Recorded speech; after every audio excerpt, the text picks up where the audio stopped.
Welcome to this special Thanksgiving holiday edition of the Weekday Report. I'm Joe Potente. Here's a brief look at the news. A new housing effort in Kenosha is making progress. Here's John Kadovich with the story. The first Habitat for Humanity home in Kenosha County is about halfway done. Groundbreaking was in September, and now, as you can see, the exterior has been completed. Bob Peterson, Habitat's construction manager, recently gave this update to the home at 3914 14th Avenue. We estimate that we're probably 50% complete. We have it's watertight, it's secured, everything outside is done except for the two porches front and back. Working alongside the volunteers on the scene have been the new homeowners, Jose Vega, his wife, and 3 children. Helping with the construction is required by Habitat. I don't really look at it as sweat equity hours because I mean, as like you said, I'm working in my own home, so it's just a great feeling to see the whole project come to. The Vega family hopes to move in by spring. By then, Habitat hopes to have plans ready to go to build their second home and maybe even their third, if they can raise enough. I'm John Kadovich, reporting for the Kenosha News. Thanks, John. A little corner of western Kenosha County is again going to light up for the holidays. Jill Roselle has the story. The annual light display at La Salette Shrine on a rural country road in Kenosha County isn't supposed to be flashy. It's supposed to give visitors a chance to slow down from the hustle and bustle of the holiday season. One of the most enjoyable pieces on display for families is the children's book Walkway, a wooden painting of each page of the A is for Angels book, written by Kenneth Morse and illustrated by Miller Erickson, hangs along a lighted fence. It took Father Jim Stejkowski, groundskeeper John Twig, and volunteer Jim Lay about an hour to hang the wooden signs. They spent another morning putting up the lighted nativity scene. La Salette is at 10330 336th Avenue. For the Kenosha News, I'm Jill Roselle. Kenoshan Gary Hagen overcame his addiction to nicotine and cigarettes when his doctor showed him the results of an X-ray that revealed he had emphysema. But quitting wasn't as easy as cold turkey. Hagen, whose family has a history of cancer and whose mother died from emphysema, said smoking cessation is a process. With the help of his doctor, a smoking cessation class, and his wife, he has the support that has kept him smoke-free. While his emphysema is chronic, he'll be participating in pulmonary rehabilitation to strengthen his lungs.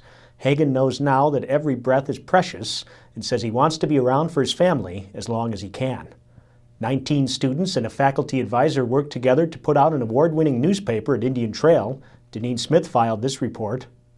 The editors of 3 Wisconsin college newspapers all have something in common. They all got their start at the Pulse.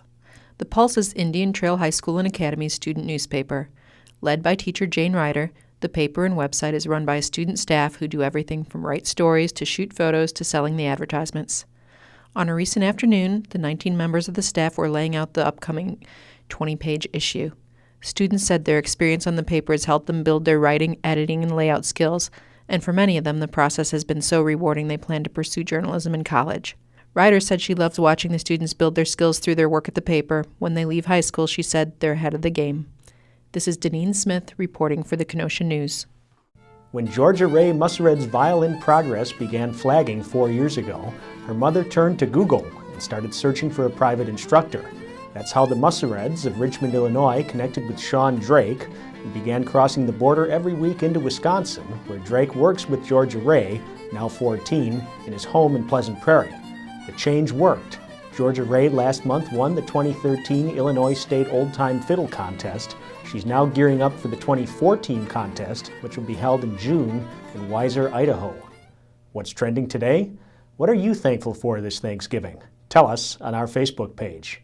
Up next is Brian Sharkey with some Get Out entertainment ideas. Hi, I'm Brian Sharkey with a look at this weekend's entertainment ideas. Liz Snyder is on vacation. If you can find some time to sneak in some fun outside of the shopping mall, there is still plenty to do. Friday is, of course, the annual Lighten Up Kenosha in the city's downtown. Tree lightings, boat decorations, Santa sightings, and special art showings, they're all part of the downtown as part of this year's annual holiday event.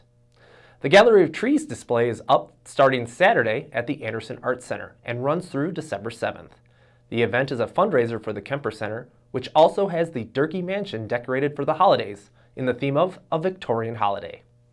And if you want to escape the crowds and enjoy a movie with the family, this week's new options include Black Nativity, Old Boy, Homefront, and the animated flick Frozen. For all these stories and more, see Friday's Get Out Entertainment section. I'm Brian Sharkey. Have a great weekend. Thanks, Brian. Now here's a look at some more stories you'll see this weekend. Kenosha author Michael Schumacher has a new book about a 1913 Great Lakes disaster. Jesse Tuttle has the story. And Diane Giles has a feature on the Inner Wheel Club, a Rotary auxiliary organization that's celebrating its 30th anniversary in Kenosha. Pick up a copy of the Kenosha News and check kenoshanews.com for all the details on these stories and more. And have a happy Thanksgiving. I'm Joe Potente with the Weekday Report.